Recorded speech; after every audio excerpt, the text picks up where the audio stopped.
پری اور انسان کی دوستی۔ پرستان میں ایک پری رہتی تھی جس کا نام ایرا تھا۔ ایرا بہت شرارتی تھی۔ ایرا ہمیشہ سے انسانوں کی دنیا میں جانا چاہتی تھی، لیکن پرستان کی ملکہ کا یہ قانون تھا کہ پرستان سے باہر کوئی نہیں جا سکتا۔ جو جاتا اسے سخت سزا دی جاتی۔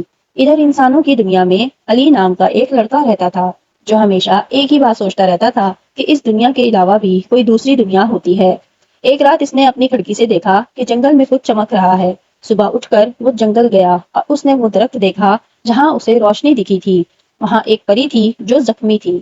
علی اس کو اپنے گھر لے آیا اور اس کی دیکھ بھال کی اور ان دونوں کے درمیان دوستی ہو گئی۔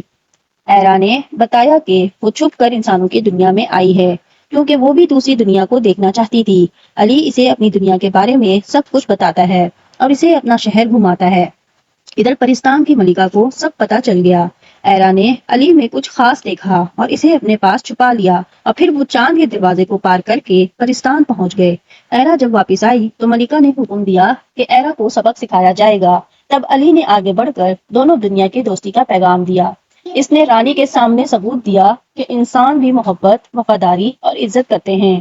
رانی نے ایک نیا فیصلہ کیا کہ کچھ خاص لوگ پرستان میں آ سکتے ہیں جو دل کے صاف ہوں۔ ایرا کو معافی مل گئی اور علی اس کی دنیا میں پہلا مہمان بنا جو واپس بھی گیا۔ تو یہ تھی آج کی کہانی۔ اگر آپ کو میری کہانی اچھی لگی ہو تو لائک کریں اور شیئر کریں۔ ایسی مزید کہانیوں کے لیے وسپری ٹائم کو سبسکرائب کریں۔ Thank you.